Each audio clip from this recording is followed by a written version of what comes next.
सारे स्टूडेंट्स ने एसईओ नहीं पढ़ा, बिल्कुल पढ़ना है। हमारे कोर्स का सबसे बड़ा मॉड्यूल है जिसमें हम बहुत ज़्यादा टाइम स्पेंड करते हैं एसईओ को समझने में, और एसईओ मॉड्यूल भी वो वाला है जो बहुत ज़्यादा टाइम लेकर अफेक्टिव होता है। जब हम किसी की एसईओ वेबसाइट की एसईओ करते हैं तो ये एक दिन में नहीं होती है, एक महीने में नहीं होती है, कम से कम 4 से 6 माह का प्रोसेस होता है, जिसके बाद गूगल पर वेबसाइट ने रैंक करना होता है। लेकिन आप एड्स को तो मेरा ख्याल है समझ रहे हैं। एड्स को तो हमने कहा भी ऐड चल पड़ा, जैसे ही ऐड एक्टिव हुआ आपकी वेबसाइट नज़र आनी शुरू हो जाएगी फौरी तौर पर, और उस वक्त तक नज़र आती रहेगी जब तक आपका स्पेंट है, यानी आपका बजट है। जब आपका सारा बजट कंज्यूम हो जाएगा तो आपका ऐड नज़र आना बंद हो जाता है, यानी अब हमारा ऐड नज़र नहीं आ रहा। ठीक है, सो अब ये कंपैरिजन हमें बहुत ज़रूरी है समझना कि भाई एसईओ में और एसईएम में क्या फ़र्क होता है। कैसे हम किसी को कन्विंस करेंगे अगर हम एसईओ के लिए उससे मीटिंग कर रहे हैं, या कैसे हम उसे कन्विंस करेंगे अगर हम एड्स के लिए उसके साथ मीटिंग कर रहे हैं। सो एसईओ में क्या होता है, एसईओ में तो आपको अनलिमिटेड इंप्रेशंस मिलते हैं। उसकी वजह क्या है कि आपने गूगल के स्टैंडर्ड्स को फॉलो किया हुआ है। जब भी कोई कुछ सर्च करेगा, कोई सर्च टर्म लिखेगा, तो उसके अगेंस्ट कुछ वेबसाइट्स आती हैं। आप सबको पता है कि पहले 4 नंबर पर जो वेबसाइट्स आती हैं वो एड्स होती हैं, और ये वाली जो ऐड होती हैं ये रोटेट होती हैं। रोटेट भी होती है कि नहीं होती हैं, नोट किया था ना हमने। देखें ना, मिसाल के तौर पर अगर मैं ये कहूँ कि आज डिजिटल मार्केटिंग कोर्सेज को कोई सर्च करता है गूगल पर जाकर, तो हमें पहले तो ये समझ लेना भाई बहुत सारी वेबसाइट्स होंगी जो इस कीवर्ड पर रैंक होंगी। इसका मतलब क्या होगा, वो तो पहले नंबर पे आ रही होगी, दूसरे नंबर पर आ रही होगी, तीसरे नंबर पर आ रही होगी। जिन लोगों ने एड्स रन किए होंगे उनकी वेबसाइट्स पहले 4 पोजीशंस पे आ रही होंगी। एड क्वालिटी स्कोर जो हमने पढ़ा था उसके मुताबिक उनको पोजीशन मिल गई होगी, मगर 4 पोजीशन पर आ रही होंगी। अब जो एसईओ वाली वेबसाइट्स हैं उनके जो रिजल्ट्स हैं वो तो कंसिस्टेंट होंगे, फिक्स होंगे, वही आएंगे।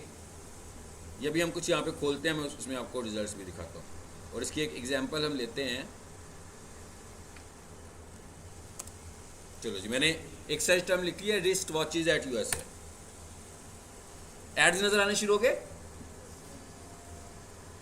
पहला ad noble wrist watch, total 4 ads आ रहे हैं। और पहली वेबसाइट जो ऑप्टिमाइज्ड वेबसाइट है वो कौन सी है, अमेजॉन, और दूसरी वेबसाइट वॉचेज ऑफ अमेरिका। चलें अब हम जरा इस सर्च को रिफ्रेश करते हैं। याद रखिएगा हमने क्या चीज़ें देखी हैं। नोबल वॉचेस जी, फिर नोबल वॉचेस आई है। सेकंड वेबसाइट चेंज हुई है कि नहीं हुई है, चेंज हो गई है सेकंड वाली वेबसाइट, ओके। लेकिन जो एसईओ के रिजल्ट्स आ रहे हैं उनको देखें, वो चेंज हुए हैं, नहीं चेंज हुए। फिर मैं एक दफ़ा क्लिक करता हूँ, फिर नोबल वॉचेस आई है, फिर एसईओ के रिजल्ट्स को देखें क्या चेंज हुए हैं, नहीं हुए। एक दफ़ा फिर करें ज़रा जी। अच्छा, अब ज़रा एक काम करते हैं, और इसी सर्च टर्म को मैं प्राइवेट विंडो में खोल लेता हूँ। सबको पता है ना प्राइवेट विंडो किसे बोलते हैं, इनकॉग्निटो। हाँ, इसमें क्या होता है कि आप जब कुछ सर्च कर रहे होते हो तो वो कैश मेमोरी का पार्ट नहीं होता, यानी क्रोम रिमेंबर नहीं रख, याद नहीं रखता कि आपने क्या सर्च किया था। ठीक है, मतलब आपकी कैश मेमोरी में सेव ही नहीं होता कुछ। सो यहाँ पर आकर भी मैंने वही सर्च टर्म लिख दिया। फिर ये 4 वेबसाइट्स आ गई हैं, नीचे वाली वही आ रही हैं, ऊपर वाली बदल रही हैं जी। अब क्या हुआ, फिर ऊपर वाली चेंज हो गई। अब आपको फील हुआ होगा कि जो गूगल एड्स के इंप्रेशंस होते हैं अनलिमिटेड इंप्रेशंस नहीं होते, बल्कि कैलकुलेटेड इंप्रेशंस होते हैं जो गूगल ऐड में मिलेंगे। मगर एसईओ के जो इंप्रेशंस होते हैं वो स्टिल, अभी भी देखिएगा कि वेबसाइट कौन सी है, वही आ रही हैं 2 वेबसाइट्स। यानी अगर किसी ने अपनी वेबसाइट एसईओ करवा ली है वो तो परमानेंट ऊपर फिक्स हो गई है, अभी फ्रीज हो गई है। उस वक्त तक जब तक कोई दूसरा बंदा उससे ज़्यादा अच्छी एसईओ अपनी वेबसाइट की नहीं कर लेगा। लेकिन जो गूगल के रिजल्ट्स हैं वो फिक्स नहीं है, क्योंकि 4 एडवर्टाइजर्स तो नहीं है ना भाई यूएसए में। सिर्फ कितने सारे एडवर्टाइजर्स होंगे जिन्होंने एड्स लगाए होंगे, सो गूगल ने पहली 4 पोजीशंस में सभी को जगह देनी है, लेकिन वो जगह किस तरीके से देगा, इंप्रेशंस देकर, और किस तरीके से देगा, बजट के मुताबिक।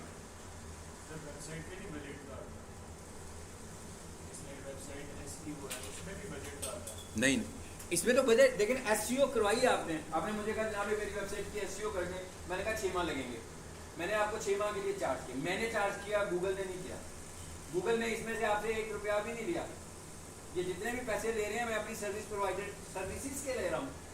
सो मैं जो सर्विसेज के चार्जेस ले रहा हूँ उसके अगेंस्ट मैं क्या कर रहा हूँ, मैं किसी को पे नहीं कर रहा हूँ, उसके अगेंस्ट मैं गूगल के स्टैंडर्ड्स आपकी वेबसाइट के ऊपर अप्लाई कर रहा हूँ। जितने ज़्यादा स्टैंडर्ड्स मैं अप्लाई करूंगा मेरे ऊपर आने के चांसेस उतने बढ़ जाएंगे। बिल्कुल ऐसे ही नहीं, आप इतने सारे स्टूडेंट्स बैठे हुए हैं, जब कोर्स एंड होगा कोई एक स्टूडेंट होगा जिसके 95% मार्क्स आ जाएंगे, कोई एक होगा जिसके 90% मार्क्स आ जाएंगे, कोई एक होगा जिसके 50% मार्क्स होंगे, तो रैंकिंग हो गई। मैंने कहा रैंकिंग हो गई, तो टॉपर कौन सा होगा, जिसके 95 होंगे, तो जिसके इससे कम होंगे वो सेकंड नंबर पर आ जाएगा। तो ये जो टॉपर है, ये टॉपर कैसे बना गूगल ट्रेनर के और पीक सॉल्यूशंस के स्टैंडर्ड्स को फॉलो करके। यानी हमने जो स्टैंडर्ड्स रखे थे कि भाई डिजिटल मार्केटिंग का कोर्स है, इसके लिए जिसने भी इस क्लास को टॉप करना है उसके लिए ये 5 मॉड्यूल्स पढ़ रहा है, इन 5 मॉड्यूल्स के अगेंस्ट हम ये वाइवाज लेंगे, ये असाइनमेंट्स लेंगे, ये प्रोजेक्ट करवाएंगे, ये आपकी अटेंडेंस होगी, ये क्लास बिहेवियर होगा, उसकी बेस पर हम आपको मार्क्स देंगे। इसी तरह गूगल ने भी यही किया हुआ है। गूगल ने भी कुछ स्टैंडर्ड्स बनाए हुए हैं, कहता है भाई जो भी मेरे स्टैंडर्ड को ज़्यादा पूरा करेगा मैं उसकी वेबसाइट को टॉप पे ले आऊँगा। ये ऑटोमेटिक तो पूरे हो नहीं सकते, देखिए ऑटोमेटिक तो पूरे नहीं हो सकते, कोई ऐसा बंदा होगा जो इन चीज़ों को टाइम टू टाइम देख रहा होगा और कोई भी हल्की सी चेंज आती होगी उसको भी अप्लाई करता होगा। सो ये एसईओ है। गूगल ऐड में तो ऐसी कोई बात ही नहीं कर रहे हो, नहीं कर रहे ना।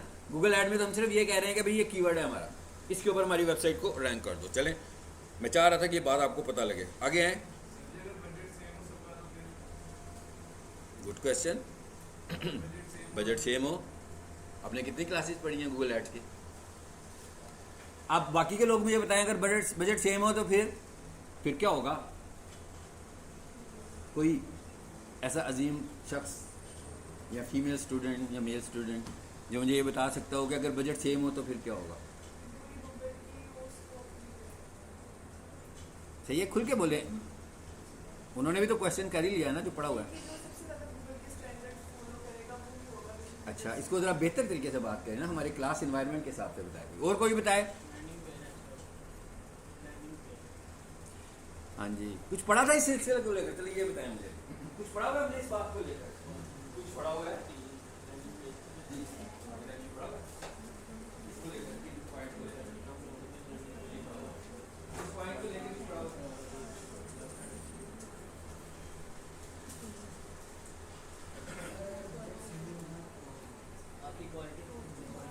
यार एक पूरा लेक्चर लिया था, एक पूरा दिन डेडिकेट किया था इसके ऊपर। हाँ, गूगल एड क्वालिटी स्कोर पढ़ा था ना पूरी क्लास में, पूरी एक क्लास मैंने उस पर दे दी थी, सिर्फ पूरी एक क्लास का लेक्चर उस पर लिया था हमने गूगल एड क्वालिटी स्कोर के ऊपर। क्या करें इसका? फिर इसका कुछ करना पड़ेगा यार, ये तो गलत है। मैं बार बार करता हूँ, मतलब गले में कुछ फंस जाता है। इसका मतलब क्या है कि फिर मैं बोल भी रहा हूँ, मेरे गले में भी कुछ फंस रहा है, लेकिन आगे क्यों नहीं जा रहा? पूरा एक लेक्चर यार गूगल एड क्वालिटी स्कोर पे लिया था, मुझे दुख हो रहा है। गूगल एड क्वालिटी ही तो डिसाइड करती है कि आपके एड ने ऊपर आना है कि नीचे आना है। उसके अंदर हमने फैक्टर्स पढ़े थे ना, 3 पढ़े थे ना। उसमें बहुत लाइट सा एक फैक्टर था करेंसी, उसमें बाकी फैक्टर्स क्या थे? अभी आपने बोला किसी ने, पहला लैंडिंग पेज एक्सपीरियंस, दूसरा CTR, तीसरा एड रेलिवेंस। इन तीनों को मिलाकर फिर बीच में डॉलर डल रहे थे। ठीक है, अब हमें पता लग गया कि डॉलर से नहीं है, लेकिन अगर कोई बहुत ही सेठ आदमी है तो वो कहेगा भी मैं चौथे नंबर पर आ रहा हूँ, कुछ भी नहीं है, उसकी एड क्वालिटी 0 है। ठीक है, वो चौथे नंबर, चले हम कह रहे हैं वो चौथे नंबर पर भी नहीं आ रहा। अब वो क्या करना शुरू कर देगा? वही बढ़ाना शुरू कर देगा ना अपना अमाउंट। मतलब उसने अगर लगाया था 500, नजर ही नहीं आ रहा कहीं, उसने 500 का 1000 कर दिया, फिर भी नजर नहीं आ रहा। ये तो टोटल बजट है ना, चले हम यूँ कह देते हैं उसने अपने हिसाब से कॉस्ट पर क्लिक लगाई थी 50 रुपये, नज़र नहीं आ रहा, उसने क्या कर दिया, इसको 100 रुपये कर दिया, नहीं नज़र आ रहा, 150 कर दिया, नहीं नज़र आ रहा भाई 200 रुपये कर दिए, नहीं नज़र आ रहे 500 रुपया कर दिया एक क्लिक पर। तो कम से कम 3-4 क्लिक्स तो लेने ही होंगे ना, तो डेली बजट कहाँ पे ले गया, 1500 पे। अब हम ये कहते हैं कि जिसकी क्वालिटी अच्छी थी उसका जो डेली बजट था वो कितना था, वो 40 रुपये। इसका मतलब क्या हुआ कि वो ऊपर कैसे आया, डॉलर्स की वजह से तो नहीं आया, वो अपनी क्वालिटी और डॉलर्स की वजह से ऊपर आया। लेकिन जिसकी क्वालिटी अच्छी नहीं थी उसे क्या करना पड़ रहा है, बार बार उसे अपने बजट को बढ़ाकर पोजीशन को ऑक्यूपाई करना पड़ रहा है। ठीक है, सो एक बात तो क्लियर होगी कि मुझे क्लियर हो गया कि भैया आप लोग बहुत अच्छे बच्चे हैं, क्लासरूम में पूरी तरह से इंगेज होते हैं। इसके बाद आप भूल जाते हैं कि आप कहाँ आए थे, क्या करने आए थे। ठीक है, क्लास में आप सारे स्कॉलर लग रहे हैं मुझे, लेकिन ये उन्होंने एक क्वेश्चन किया और सारी क्लास के ऊपर उन्होंने एक बम गिराया। हाँ, सब के ऊपर गिरा, ये एक बंदे के ऊपर नहीं गिरा। उन्होंने पूछ लिया, सिर्फ उनका गुनाह इतना है, लेकिन बाकी भी इसमें बराबर के शरीक है। कुछ स्टूडेंट्स थे जिनको छोटे छोटे झटके थे, पता थे, इधर से इन्होंने कुछ मुझे आइडिया दिया, इधर से किसी एक स्टूडेंट ने कुछ आइडिया दिया, बट किसी को नहीं पता कि ऐड क्वालिटी है भाई, add quality. Add quality decide कर रही है कि आपका ऐड ऊपर आना है कि आपका ऐड नीचे आना है। ठीक है, चलिए, मेरा ख्याल है मैं और ज़्यादा इन चीज़ों में नहीं पढ़ता और क्लास लेनी शुरू कर देता हूँ। हाँ,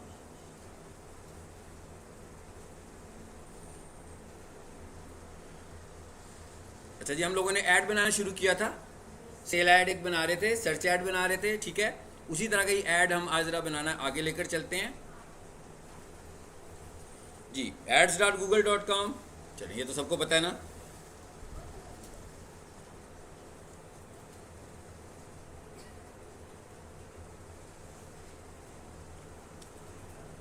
अब ये जो कोर्स कर रहे हैं ना, अगर आप में से किसी को ये गलत फहमी है कि जो सर हमें पढ़ाते हैं क्लास में हमें बड़ी अच्छे तरीके से समझ आ जाता है, तो प्रैक्टिस करने की कोई ज़रूरत नहीं है, बड़ा सादा सा काम है, ऐसा नहीं होगा।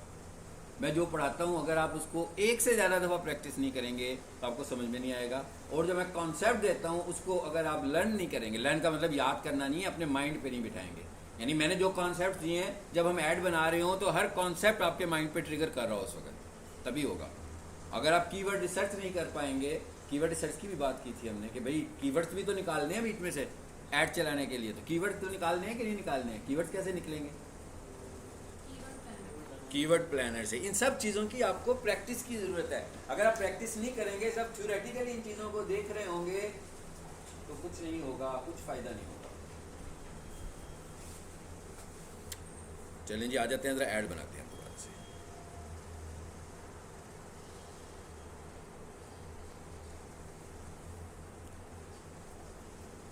आप लोगों ने बनाना शुरू करना है, मैंने नहीं बनाना। ठीक है, क्या भाई बोलना शुरू कर दें और मैं करता जाऊँगा। न्यू कैंपेन, ठीक है, उसके बाद से फिर न्यू कैंपेन।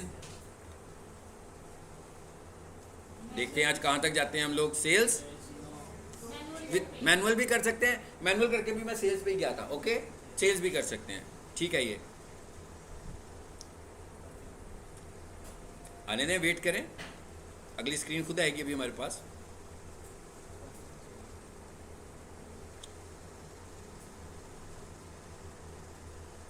जी, अगली कौन सी आई है? Search add. सर्च ऐड भी हो गई, अब आगे क्या करना है?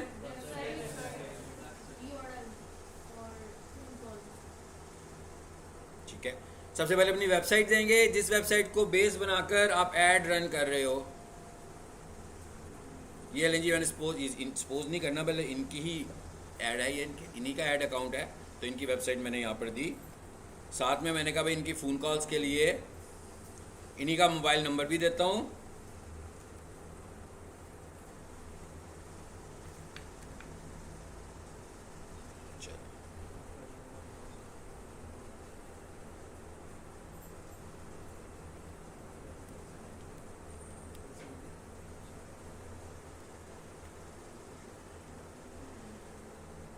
स्टोर विजिट्स, इसका क्या मतलब होता है?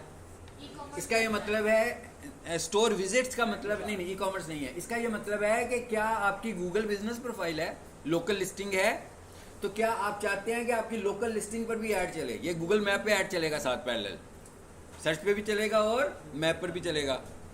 Enter location on the next step, इसका क्या मतलब है? कहता है भाई यहाँ पर आपको लोकेशन बताने की जरूरत नहीं है, यहाँ पर आपको सिर्फ इसको इनेबल करना है, इस ऑप्शन को बस। सो हमने कर दिया और नेक्स्ट कर दिया। चलें जी आगे चलें। आगे नाम रखना है, मैंने कहा था कोई यूज़र फ्रेंडली नाम रखना चाहिए। सो हमने कहा भी इसका नाम रख लेते हैं सोफ़ा क्लीनिंग। चले जी मई 25 और आगे मैंने कह दिया भाई इनका बजट था 500। सो बेशक इसके साथ RS लगा लो। इसका फ़ायदा क्या होगा? अगर आप इस नाम को और अच्छे तरीके से अपने मुताबिक डिफाइन करना चाहते हैं, इट्स अप टू यू, आप जैसे मर्जी इसको डिफाइन करें। जी यहाँ पर क्या लिखा हुआ आ रहा है? अच्छा, मुझे एक स्टूडेंट को समझना है कि आप स्टूडेंट को क्या करें, आप क्या ये आप लैपटॉप की स्क्रीन के साथ क्या करें, मैं जानना चाह रहा हूँ क्यों है आप ब्यूटीफुल काम कर रही है पॉलिसी से। अगर क्लास ले रही है तो आपको टेंशन जरूर।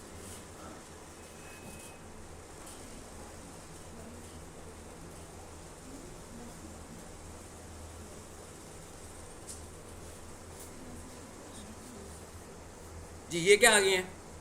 ड्राफ्ट्स। तकरीबन 25 से 27 ड्राफ्ट्स गूगल अलाउ करता है।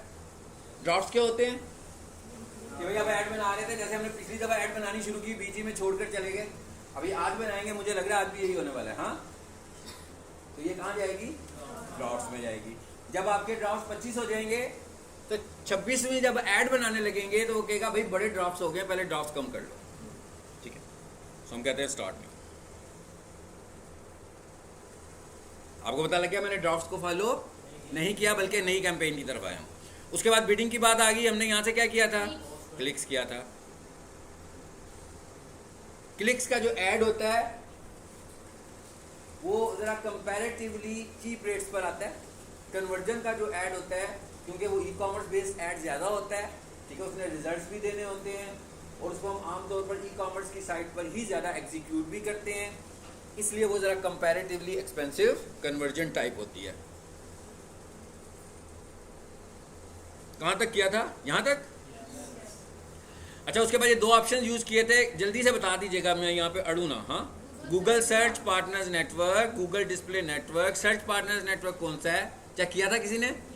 कौन सा है? हाँ, कुछ वेबसाइट्स और भी थी यूट्यूब के अलावा जो सर्च पार्टनर्स में आती हैं। सो हम सर्च पार्टनर्स को तो ऑन रखेंगे, ठीक है, लेकिन जो नीचे वाला है ना गूगल डिस्प्ले नेटवर्क, इसको हम अनचेक कर देंगे। ये डिस्प्ले नेटवर्क कौन सा है? ये वो मोनिटाइज चैनल्स और मोनिटाइज्ड वेबसाइट्स हैं जो अभी मे बी फ्री, बिल्कुल रिसेंटली मोनिटाइज हुई होंगी और उन पर ट्रैफिक होगी या नहीं। इसका मतलब ये नहीं है कि हर किसी भी ट्रैफिक नहीं होगी, भाई बहुत सारी ऐसी होंगी जिन पर ट्रैफिक भी होगी, मगर गूगल सभी पे लगाने वाला है। और आमतौर पर इधर से हमें रिजल्ट्स बहुत बुरे आते हैं। बुरे आते हैं इस सेंस में कि भाई क्लिक्स आ रहे हैं, शाम को देखते हैं 2 रुपये का क्लिक भी होता है, 4 रुपये का क्लिक भी होता है, और अभी मैंने आपसे कहा था कि 70 रुपये का क्लिक भी होता है। तो अगर तो हम उसका रेट देखें फिर तो हमें बहुत अच्छा लगेगा, अगर हम उसका रिजल्ट देखें तो कुछ अच्छा फ़ायदा नहीं होता। यानी महीने के बाद पता लगता है कि थाउजेंड्स क्लिक्स आ चुके हुए हैं, मगर क्यूरी जनरेट नहीं हो रही है। सो इसलिए हम इस ऑप्शन को ऑफ कर देते हैं। मगर एट द सेम टाइम ये बात याद रखनी है कि हम डिस्प्ले नेटवर्क को इग्नोर नहीं कर रहे हैं। हम कह रहे हैं कि सर्च ऐड में से डिस्प्ले नेटवर्क को यूज़ नहीं करना। हम ये नहीं कह रहे कि डिस्प्ले नेटवर्क को ही यूज़ नहीं करना, ठीक है। जैसे अभी मैंने आपसे बताया कि बहुत सारी वेबसाइट्स तो ऐसी हैं जो अच्छी वेबसाइट्स की कैटेगरी में आती हैं, उनके ऊपर ट्रैफिक भी है। OLX की वेबसाइट पे ट्रैफिक है, उर्दू पॉइंट, जियो टीवी ड्रामास के इतने सारे चैनल्स हैं, एक ही घंटे में मिलियंस में व्यूज़ चले जाते हैं ना। तो अगर उन वेबसाइट पे मैं डिस्प्ले नेटवर्क पे अपना ऐड चलाऊंगा तो वो तो अच्छा होगा मेरे लिए ऐड, जिन पे ट्रैफिक ज़्यादा है। लेकिन जिन पे ट्रैफिक ज़्यादा नहीं है उनको मैं अवॉइड करूँगा, इसलिए मैं यहाँ से डिस्प्ले नेटवर्क को चूज़ नहीं कर रहा। मगर जब मैं डिस्प्ले ऐड बनाऊँगा मैं वहाँ से ज़रूर इसको चूज़ करूँगा। वो अभी ये बिल्कुल ऐड ही डिफरेंट है भाई। अभी कौन सा ऐड बना रहे हैं? याद है मैंने 3 ऐड बताए थे, सर्च ऐड, डिस्प्ले ऐड और वीडियो ऐड। ये अभी कौन से वाला ऐड पढ़ रहे हैं? सर्च ऐड पढ़ रहे हैं। जब मैं डिस्प्ले ऐड बताऊंगा उस वक्त हम स्टेशन टारगेट करेंगे कि भाई ये वाली वेबसाइट्स और ये वाले यूट्यूब चैनल, बस और कहीं पर ऐड नहीं दिखाना, बस इन्हीं चैनल पे बार बार ऐड दिखाओ, ठीक है। आगे चलते हैं। Location selection. ये भी बहुत इंपॉर्टेंट बात है। अभी आपका क्लाइंट आपको कहेगा कि भाई इस लोकेशन पर मेरा ऐड चलाओ, सबसे ऊपर क्या लिखा हुआ आ रहा है, ऑल कंट्रीज, भाई दुनिया भर में हर जगह दिखा दो। 500 रुपये रखे हुए, ऐड पूरी दुनिया में दिखा रहे हैं। फ़ायदा तो कुछ नहीं होगा ना, पूरी दुनिया को तो इंप्रेशन भी नहीं मिलेंगे, हम इतने लोग नहीं होंगे। पूरे पाकिस्तान को टारगेट कर दिया, ठीक है। फिर बजट कम है और हमारी प्रोडक्ट भी पूरे पाकिस्तान की नहीं है। इसका मतलब हुआ कि देखना पड़ेगा कि हमारी प्रोडक्ट किस टेरिटरी की है। जैसे मैं पीक सोल्यूशन के कोर्सेज़ की बात करूं तो लाहौर के हैं, दूसरा कैंपस इनका शायद फैसलाबाद में है, तो फैसलाबाद के भी हो सकते हैं। अब लाहौर में क्या पूरे लाहौर के कैंपसेस कंट्रीब्यूट कर रहे हैं गूगल ऐड को, कि नहीं कर रहे हैं, कि कोई एक कैंपस कंट्रीब्यूट कर रहा है। फॉर एग्जांपल हम कह देते हैं भाई नहीं, ये जो कैंट कैंपस है सिर्फ यही गूगल ऐड लगाने में इंटरेस्टेड है, दूसरा इंटरेस्टेड ही नहीं है गूगल ऐड लगाने में, तो इसका मतलब बजट तो सारा यही यूज़ करेगा अपना कैंपस। दूसरी बात क्या हो गई, दूसरी बात ये हो गई कि लोकेशन भी टारगेट करेगा ना, ऐसे तो नहीं ना कहेगा मेरा ऐड उसी जगह पर नजर आए जहाँ पर मेरी ऑडियंस मौजूद है। अब इनकी ऑडियंस कहाँ पे मौजूद है, कैंट में, मुगलपुरे में, गढ़ी शाह में, अस्करी वाली साइड पर चले जाएंगे, यानी यही राउंड अबाउट इसी रेडियस पर। अब उन्होंने कैलकुलेट करना है कि कितने रेडियस से, मतलब कितने एरिया से लोग हमारे पास आ जाते हैं, ठीक है। तो ज़्यादा से ज़्यादा कितनी दूर से कोई आया होगा, सबसे दूर से कौन आता है किलोमीटर्स में, कहाँ से, 1 किलोमीटर वाटर से आते हो, बाटापुर वाली साइड से, ओके। और कोई दूर से आता है बाटापुर, आई होप सो के उसके किलोमीटर्स बनते हैं तकरीबन 15 से 20 के दरमियान, ऐसे ही है ना। चलिए जब हमें पता लग गया कि इस वक्त जो सबसे ज़्यादा दूर फासले से आ रहा है वो 20 किलोमीटर से आ रहा है, और कोई दूर से आ रहा है, आसपास से आ रहे हैं, कोई 5 के, आप भी उसके करीब से आ रहे हैं, 2 स्टूडेंट्स हो गए, 3 लोग, आप लोग भी उधर से आ रहे हैं, ठीक हो गया, 3-4 लोग हो गए 20 किलोमीटर से आ रहे हैं। अच्छा, उसके अलावा 5 किलोमीटर की रेंज से कितने लोग आ रहे हैं, आप अस्करी टैंक से आ रहे हो, ये तकरीबन इतनी बनते हैं जितने मैंने बोले हैं ना, 5-6 बनते हैं कि ज़्यादा बनते हैं, 7। चलो अब हमें ये भी पता लग गया 7 किलोमीटर से आ रहे हैं। भाई ये मार्केटिंग करने का भी यही तरीका है, कैलकुलेट कर रहे हैं ना। मैं इस क्लास की बेस पर ऐड भी चलाऊंगा, मैंने कहा इस क्लास की बेस पर मैं ऐड भी चलाऊंगा। मुझे पता लग गया कि बाटापुर वाली साइड से, बॉर्डर वाली साइड से जो लोग आ रहे हैं वो तकरीबन 20 किलोमीटर से आ रहे हैं। इसका मतलब क्या हुआ कि, लेकिन ये भी देखना ना, 20 किलोमीटर से तो यहाँ आ रहा है, ये बाटा वाली साइड से आ रहे हैं, वहाँ पर पीक सोल्यूशन का कैंपस नहीं है। लेकिन अगर मैं इधर से 20 किलोमीटर लोअर माल वाली साइड पर चला जाऊँ तो वहाँ पर पीक सोल्यूशन का एक और कैंपस है, तो उधर का जो रेजिडेंशियल होगा वो 20 किलोमीटर तो ट्रैवल नहीं करेगा, वो उस कैंपस को प्रेफर कर लेगा जो उधर करीब होगा। ऐसा भी हो सकता है कि कोई और भी ऐसा हो कि ज़रूरी नहीं है कि भाई सबने पीक सोल्यूशन में दाखिला लेना है। मे भी किसी ने माइंडसेट ये बनाया हो कि किसी भी कॉलेज से डिजिटल मार्केटिंग करनी है, तो उसने कहा भाई दूर बहुत है तो मैं यहाँ से नहीं करता हूँ। तो इसका मतलब क्या हुआ कि एडवर्टाइज कर रहे हैं, इन्वेस्ट कर रहे हैं। इन्होंने पहला माइंडसेट तो ये बनाना है कि हम कितनी दूर की ऑडियंस को एंगेज करें जो रिजल्ट ओरिएंटेड हो, ठीक है। यहाँ आए, अब हम देखते हैं यहाँ क्या लिखा हुआ है, एंटर अनदर लोकेशन, और ये क्या लिखा हुआ है भाई, लाहौर लिखना होगा तो यहाँ लाहौर लिख दूंगा, लेकिन एडवांस सर्च में जाते हैं, जरा यहाँ समझते हैं यहाँ क्या आ रहा है। अब हम क्या करने लगे हैं, कॉम्प्लेक्स लोकेशन ऐड करने लगे हैं, डिटेल लोकेशन ऐड करने लगे हैं कि कहाँ से लोग हमारे पास आए। चले जी, नंबर 1 पर यहाँ आए हम लोकेशन, और दूसरे नंबर पर क्या लिखा हुआ है, रेडियस। ये क्या लिखा हुआ है जी, प्लेस नेम। मैं यहाँ पर आया और यहाँ पर प्लेस नेम में आकर मैंने लिख दिया पीक सॉल्यूशंस, लिख दिया। चलो जी,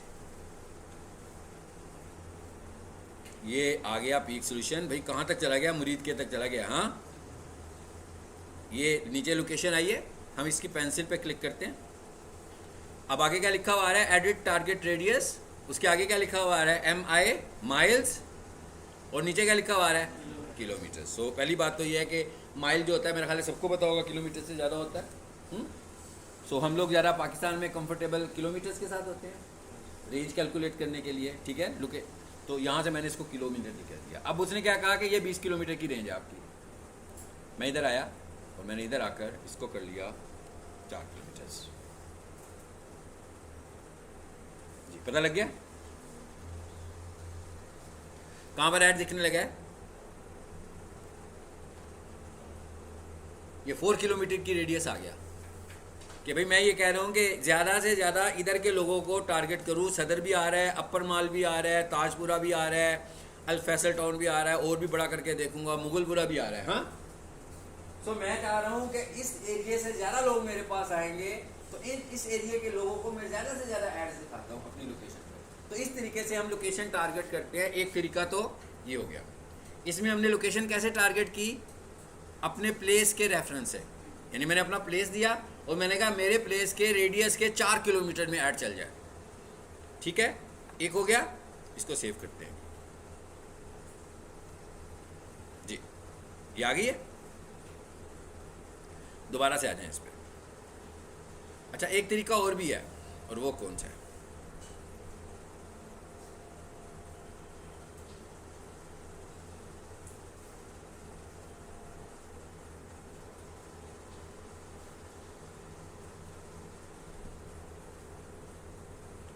यहाँ आ रहे हैं हम गूगल मैप पे। मेरा ख्याल गूगल मैप सबको पता है ना।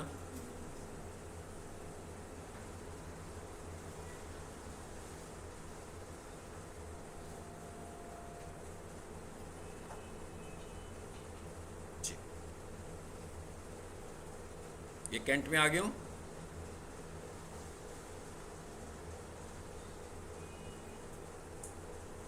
ये यहाँ से ना मैं एक जगह पिक करने लगा हूँ, ये आ गई। अब सपोज मैं करता हूँ कि हमारा क्लाइंट हमें ये कहता है कि भाई हमारे जो सेल्समैन है ना वो इन एरियाज में ट्रैवल करते हैं और इन एरियाज से हमें सेल भी जनरेट होती है। इसका मतलब ये हुआ कि इन एरियाज में हमारी प्रोडक्ट की डिमांड है। अब वो वाला तरीका यूज नहीं कर रहा मैं जो पहले कर रहा था। पहले तो मैंने लोकेशन के साथ ही रेडियस सेट कर दिया ना। अब मैंने गूगल पर उस एरिया को फाइंड किया जिसके मुतालिक उन्होंने बताया मुझे। ठीक है, किसी भी एरिया को ले लें। ये कौन सा आ रहा है जी? पैरागॉन। चलिए हम इसको ले लेते हैं। मैंने इस पर किया राइट क्लिक और सबसे ऊपर कोऑर्डिनेट्स आ रहे हैं लोकेशन के 31 और 74। हाँ, मैंने क्या किया, इन्हें कॉपी कर दिया। जस्ट क्लिक किया तो कॉपी हो गए। मतलब कॉपी की कमांड नहीं है यहाँ पर कोई भी, जस्ट आपने उस पॉइंट पे क्लिक करना है तो उन्होंने कॉपी हो जाना है। वापस आ जाएं।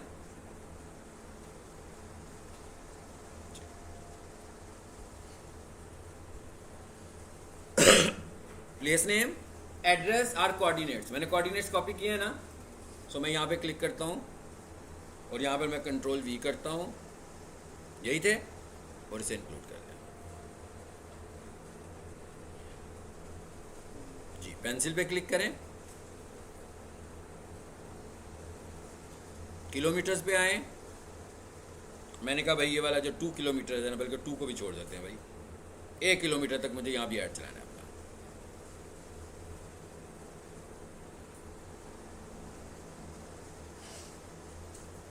पता लग गया? जिस एरिया को मैंने टारगेट किया वहां पर भी ऐड चलना शुरू हो गया। छोटे से एरिया में मैंने बहुत थोड़ी रेंज दी है ना, मैंने सिर्फ 1 किलोमीटर का डिस्टेंस बताया। तो ये जब हम किसी का ऐड चला रहे होंगे तो वो मुझे बताएगा कि भाई मेरी ये टारगेटेड मार्केट है। तो यहाँ पर जो लोग बैठे हों उनको मेरा ऐड सर्व हो रहा हो, पूरे लाहौर में मेरा ऐड सर्व ना हो रहा हो। तो इस तरह करने से हम इस तरीके से ऐड को सर्व करा सकते हैं। सो हम इसको सेव करते हैं। आई होप कि आपको लोकेशन टारगेट करने के तरीके पता लगे। भाई वो तो बड़ा ही सिंपल सा तरीका था ना, लाहौर लिख दिया तो लाहौर आ जाएगा। ठीक है, ये अब हमने स्पेसिफिक एरियाज़ को टारगेट कर दिया। इसी तरह हम जोहर टाउन भी लिख सकते हैं, जो लोकेशंस हैं, लेकिन यहाँ से हमने किसी और को किया। जैसे मैं को पैकेजेस माल के इर्द गिर्द चलाना है ऐड, सो पैकेजेस माल को चूज़ करूँगा और टारगेट करूँगा कितनी किलोमीटर्स में। ठीक है, और अगर मैं किसी खास जगह को करना चाहूँगा तो मेरे क्लाइंट ने क्या किया हुआ है, मैंने उनसे ये कहा कि भाई जो आपका सेल्समैन जाया करे तो वहाँ से ना मुझे लोकेशन पिन करके भेज दिया करे। मुझे तो नहीं पता ना वो कहाँ फिर रहा है भाई इस वक्त।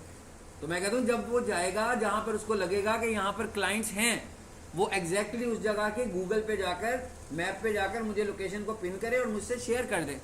तो जब मेरे पास वो लोकेशन पिन आ जाएगी तो मैं उसी लोकेशन पे क्लिक करके सेट पे खोल के तो उसका ऐड की लोकेशन को सेट कर दूंगा। ठीक है, चलें जी आगे चलते हैं। अब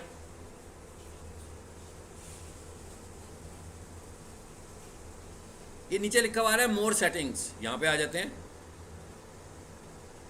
ऐड की स्टार्टिंग डेट और एंडिंग डेट मेंशन करना चाहते हैं तो यहाँ से स्टार्टिंग डेट और एंडिंग डेट मेंशन कर दें।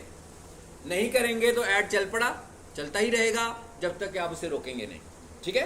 और अगर आप चाहते हैं कि ये 10 दिन के लिए ऐड चले, ये 5 दिन के लिए ऐड चले, ये महीने के लिए ऐड चले, तो यहाँ से हम इस लोकेशन को टारगेट कर देंगे। उसके बाद क्या लिखा हुआ है, ऐड स्केड्यूल। अब ऐड स्केड्यूल का क्या मतलब हुआ कि डेली ऐड के कोई स्पेसिफिक टाइमिंग्स भी होंगे कि नहीं होंगे। तो अगर आप चाह रहे हो कि डेली ऐड के टाइमिंग्स भी हो और इन दिनों में ऐड चले, तो स्केड्यूल भी कर सकते हैं। ऐड को कैसे कर सकते हैं जरा देखते हैं। जरा कोई एक चीज खत्म होगी तो बंद, पैसे खत्म होंगे तब भी बंद। मतलब आपने नहीं देखे, पैसे तो मैंने आज डाले हैं ना। मैंने 500 रुपये का ऐड चलाया, 500 रुपये आज ऐड कर दिए। शाम को क्या हुआ, 500 रुपये कंज्यूम हो गए। अब कल ऐड चलना है, मैंने तो ऐड नहीं रोका हुआ, लेकिन गूगल के पास पैसे भी नहीं दिए हुए। तो आपको क्या लगता है अगले दिन ऐड चलेगा? नहीं चलेगा भाई, मुझे ऐड करने पड़ेगा।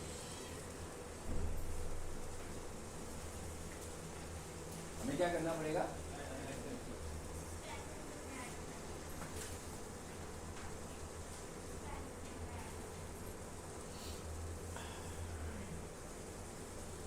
अगर आपकी पेमेंट खत्म हो जाएगी तो भी ऐड स्टॉप हो जाएगा।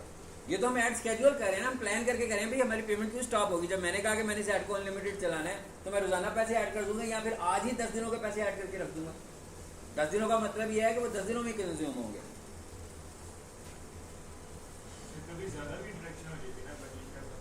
हाँ, कभी ज़्यादा भी डिडक्शन हो जाती है। क्यों होती है? नहीं, बिल्कुल नहीं होगी। ज़्यादा डिडक्शन सिर्फ उस वक्त होगी, आज हमारा ऐड का बजट था 500 रुपया, आज हमारे 500 रुपये यूज़ नहीं हुए, तो कल फिर ऐड चलना है ना।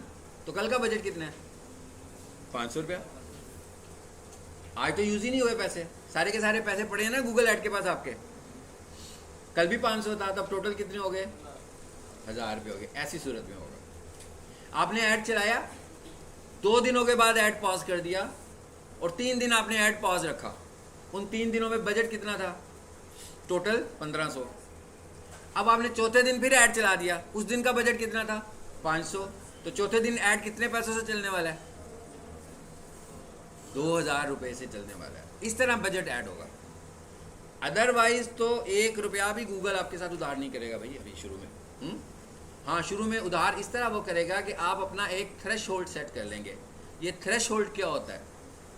थ्रेश होल्ड इसे बोलते हैं कि मैंने ऐड अकाउंट बना लिया और उसके ऊपर मैंने गूगल से ये कहा कि भाई फिर मैंने अपना क्रेडिट कार्ड ऐड किया हुआ है, डेबिट कार्ड ऐड किया हुआ है, उसे मैंने ये कहा कि जब मेरी पेमेंट 5000 हो जाए तो काट देना। अब वो क्या करेगा? 5000 तक आपका ऐड चलाएगा। बट शुरू में ऐसा नहीं होगा भाई, शुरू में पैसे ले लेकर ऐड चलाएगा, जब उसको रिलायबिलिटी हो जाएगी फिर ऐसा करेगा। ऐसे नहीं है कि एक दफ़ा पेमेंट मेथड ऐड किया, 5000 का ऐड चलाया, अकाउंट बंद किया, अभी दूसरा खोलो। हाँ, ऐसे एक दफ़ा चलाई थी 300 की, वो कहते इतने व्यूज़ आएंगे, पर व्यूज़ ज़्यादा चले गए तो कहता आपका बजट इतना, को इतने व्यूज़ का इतना बजट होता है। नहीं, खुद ही उसे काटे होंगे, आपने बढ़ाया होगा। मैं क्या, खुद नहीं काटे होंगे, खुद नहीं काटता कोई भी प्लेटफॉर्म नहीं काटा नहीं, पर व्यूज़ ज़्यादा हो गए। व्यूज़ ज़्यादा, व्यूज़ ज़्यादा, वो बेसिकली व्यूज़ इसलिए ज़्यादा हो गए अगले दिन भी ऐड चल पड़ा होगा। ऐसा हो सकता है, लेकिन ऐसा नए ऐड पर नहीं होता। ऐसा सिर्फ और सिर्फ उस ऐड के ऊपर होगा जो काफ़ी पुराना ऐड अकाउंट हो जाएगा, चाहे वो मेटा होगा या फेसबुक होगा। उसको आप पे रिलायबिलिटी होगी तो आपका ऐड क्रेडिट पर चलाएगा, but not in starting phase. शुरू में ऐसा नहीं करेगा। चलें जिस पे क्लिक करते हैं और आगे चलते हैं।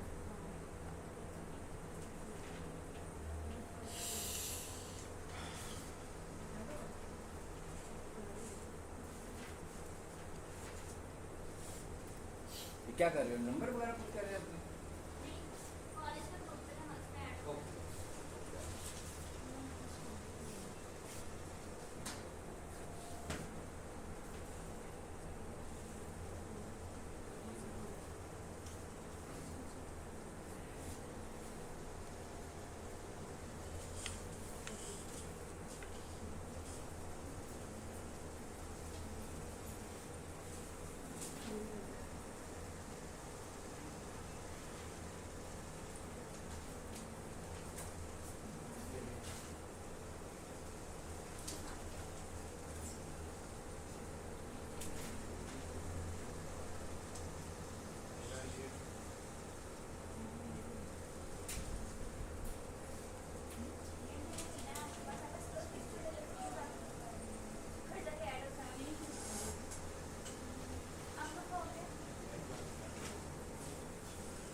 अब अगली चीज क्या आ गई है हमारे पास, एड स्केड्यूल ऑल डेज। इसका मतलब क्या हुआ, 24 आवर्स में ऐड चल रहा है, ऐसी है।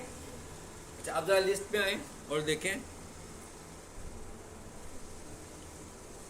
ये क्या लिखा हुआ आ रही थी, सैटरडे टू संडेज। अगर मैं खास दिनों में ऐड चलाना चाहूँगा तो यहाँ से भी चूज कर सकता हूँ, और अगर मैं ऑल डेज करता हूँ तो मैं कहता हूँ भाई सुबह मेरा ऐड चले सुबह 9 बजे और कितने बजे तक चले, 5 बजे तक चलाते हैं जी शाम को, ठीक है। सपोज करते हैं, अब इसको डिस्कस भी करते हैं। 5 बजे का मतलब क्या होता है, 24 आवर्स। ये गूगल ऐड जो है वो 24 आवर्स का क्लॉक यूज करता है, ठीक है। कितने बजते हैं भाई, 17।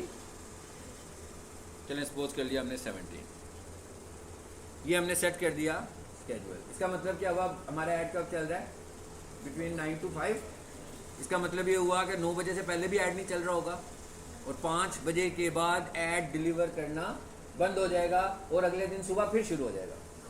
ये तो हुआ टाइमिंग पर ऐड चलाना। अब क्या ये स्ट्रेटेजी कैसी है, अब हमें ये समझना है कि क्या ये अच्छी स्ट्रेटेजी है कि सही स्ट्रेटेजी नहीं है, ठीक है। पहली बात यह कि गूगल ऐड जो है वो चार्ज किस पे करता है, क्लिक पे करता है। यानी ऐसा नहीं है कि इंप्रेशन पे चार्ज करता है, फेसबुक इंप्रेशन पे चार्ज करता है। गूगल का सर्च ऐड जो है वो किसी को पीपीसी ऐड बोलते हैं, पे पर क्लिक ऐड, सर्च ऐड ही कहलाता है, क्योंकि ये क्लिक्स पे चार्ज करता है। इसका मतलब ये हुआ कि अगर ये इंप्रेशन लोगों को नज़र आते जा रहे हैं तो मेरा बजट तो कंज्यूम भी नहीं हो रहा, ठीक है। मेरा बजट तो कंज्यूम ही तब होगा जब क्लिक्स आएंगे। दूसरी बात यह है कि ये डिजिटल मार्केटिंग की स्ट्रेटजी है, तो डिजिटल मार्केटिंग में आपको तो नहीं पता कि आपका जो क्लाइंट है वो एक्चुअली कब इंगेज होगा। मिसाल के तौर पर किसी बिजनेसमैन का ये मॉडल है कि वो ये कहता है कि भाई क्योंकि मेरे ऑफिस के टाइमिंग 9 to 5 हैं, तो लोगों को मेरे से इंगेज भी इसी टाइम पर होना चाहिए। तो दूसरी बात ज़हन में ये आती है हमारे कि भाई जिस बंदे ने इनकी प्रोडक्ट को परचेज करना वो भी 9 to 5 में जॉब ही करता है, और मैं भी उसको तो अलाउ ही नहीं है ये चीज़ें इस्तेमाल करना ड्यूरिंग जॉब। इसका मतलब क्या हुआ, उस तक तो उसका मैसेज जाएगा ही नहीं, मतलब उस तक उसका मैसेज नहीं जाने वाला। इसलिए ये कोई अच्छी स्ट्रेटेजी नहीं है, ख़ास तौर पर कि हम सिर्फ ऑफिस टाइमिंग्स में ऐड चलाएं। अलबत्ता हम ऐसा कर सकते हैं कि हम उतने टाइमिंग्स में ऐड चलाएं जितने टाइमिंग्स में हम एक्सपेक्ट करते हैं कि कोई मोबाइल यूज़ कर रहा होगा। यानी मैं ये कह देता हूँ कि भाई इस तरह करते हैं, हम सुबह 8 बजे ऐड चलाते हैं और रात को 10-11 बजे तक ऐड चला लेते हैं, ठीक है। तो इसका फ़ायदा क्या होगा, हर ऑडियंस को हम इंगेज करेंगे, हर तरह की ऑडियंस को हम इंगेज करेंगे। चलें जी, इसको अब हमने ऐड कर दिया। एक और स्ट्रेटजी भी देखते हैं। हम लोगों ने CPC की भी बात की थी, और जब हमने वो कीवर्ड प्लानर से कुछ निकाला था तो उसने हमें 2 तरह के कीवर्ड्स दिखाए थे। एक वो जो ज़्यादा बिड के साथ था, और एक वो जो कम बिड के साथ। गूगल अपना एवरेज तो हमें यही दे रहा है कि जब ज़्यादा लोग इन्वेस्ट कर रहे हैं तो इसकी कॉस्ट इतनी आ रही है, जब कम लोग इन्वेस्ट कर रहे हैं तो इसकी कॉस्ट इतनी आ रही है। मगर इसके अलावा एक और हिडन फैक्ट है, वो क्या है, पीक टाइम। यानी आपका ऐड तो सुबह चल पड़ा 8 बजे, सपोज कर लें 8 से 9 में लोग इंगेज ही नहीं थे, बड़े ही कम लोग थे। फिर 11 बजे से लेकर 1 बजे तक आपका पीक टाइम आ गया कि भाई आपके सारे कंपटीटर एक्टिवेट हो गए। उसके बाद फिर पीक टाइम डेड हुआ, स्लो हुआ, और फिर 4 बजे के बाद दोबारा से सारे कंपटीटर एक्टिवेट हो गए। यानी उन्होंने इस टाइमिंग को ऐड के लिए सिलेक्ट किया हुआ था। इसका मतलब क्या हुआ कि पूरे दिन में क्या आपकी CPC 1 होगी, नहीं होगी, और उस एवरेज पे भी नहीं होगी। जो पीक टाइम नहीं होगा उस टाइम पे बहुत कम पैसों पे आपका ऐड चल रहा होगा। यूं समझ लेते हैं कि 8 से 9 पे जो क्लिक्स आ रहे हैं ना आपको, 1 2 3, वो क्लिक्स आपको मिलने लगे हुए हैं मे बी 20 रुपीज़ के हिसाब से। लेकिन जो पीक टाइम पे आपको क्लिक्स मिलने लगे हुए हैं वो हो सकता है 80 रुपीज़ का मिल रहा हो या 90 रुपीज़ का मिल रहा हो, और जो एवरेज सेमी पीक टाइम पे मिल रहे हो, यानी जिसमें थोड़े से कम लोग होंगे, वहां पर वो आपको 50 का मिल रहा हो। तो जब हम दिन के एंड पर अपने क्लिक्स को देखेंगे कि भाई आज तो हुए हैं 10 क्लिक्स, उसमें से एक हुआ था 8 बजे, एक हुआ था 11 बजे, एक हुआ था 3 बजे, एक हुआ था 6 बजे, एक हुआ था 9 बजे, एक रात को 10 बजे, तो हमें उनकी कॉस्ट से पता लग जाएगा कि पीक टाइम कौन सा है, जिस टाइम पर कॉस्ट ज़्यादा आ रही हो। गूगल इसके मतलब कोई बात नहीं बताता। ये जब हम किसी ऐड को रन करते हैं तो ये एनालिसिस हमें उस वक्त हो रही होती है और वो बता रहा होता है। एक ही कीवर्ड होता है जो 8 बजे किसी और रेट पर चल रहा होगा, 11 बजे किसी और रेट पर चल रहा होगा और शाम को 9 बजे किसी और रेट पर चल रहा होगा। ठीक है, सो इसमें पीक आवर्स भी इन्वॉल्व होते हैं। चलिए और आगे चलते हैं।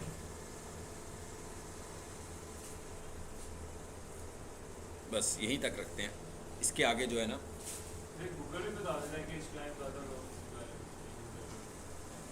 गूगल अगर मुझे बताएगा ना इस टाइम तो वो चैटबॉट बताएगा और जो पुराना डाटा होगा वो बताएगा। मुझे लेटेस्ट डाटा का नहीं पता लगेगा। लेटेस्ट डाटा उसी वक्त पता लगेगा जब मेरा ऐड चलेगा। जब मैं उसके इनसाइट्स देखूंगा तो मुझे पता लगेगा क्या था, क्योंकि गूगल कैसे बताएगा कि कभी पीक टाइम आपका है, कभी आपका सीजन है, कभी आप नॉन सीजन में आपका बिजनेस है।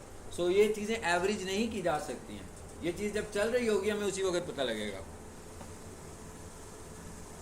यूँ करते हैं, इसको ज़रा कोशिश करके कंप्लीट कर देते हैं। ये क्या लिखा हुआ है जी?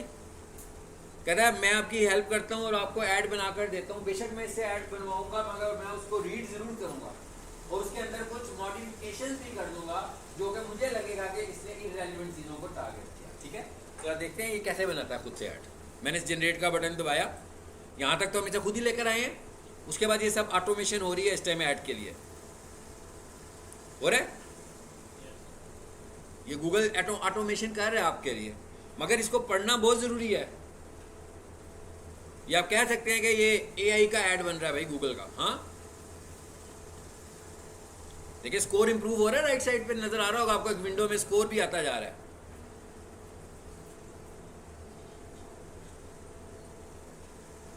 देखिए सब कुछ हो गया भाई, कुछ भी नहीं करना पड़ा है, हो गया ना। क्या लिखा हुआ आ रहा है? Ad strength excellent. जब आप ऐड बनाना शुरू करोगे तो ऐड स्ट्रेंथ होगी पुअर, नॉर्मल, एवरेज। मतलब एवरेज आएगी पहले, पुअर, फिर एवरेज, फिर गुड और फिर एक्सीलेंट। ठीक है, अब हमने इस ऐड को रीड करना है और जहां से ये मुझे अनरिलेटेड लगेगा, इररेलेवेंट लगेगा, उसे मैं चेंज करूंगा। यहां तक हमने कर लिया, इसको इंशाल्लाह नेक्स्ट टाइम इसके आगे से करेंगे। ठीक है, यहाँ तक आप लोगों ने लेकर आना है अगली क्लास में, और ये सारी प्रैक्टिस आप लोग घर में कर सकते हो। ठीक है, आजकल आपको पता है कि अचानक से क्लासेस ऑफ भी हो जाती हैं, सो आप लोग घर की क्लासेस प्रैक्टिस को भी ऑफ कर लेते हैं साथ में। घर की प्रैक्टिस को ऑफ ना करें, आपको ज़्यादा अच्छा टाइम मिल रहा है।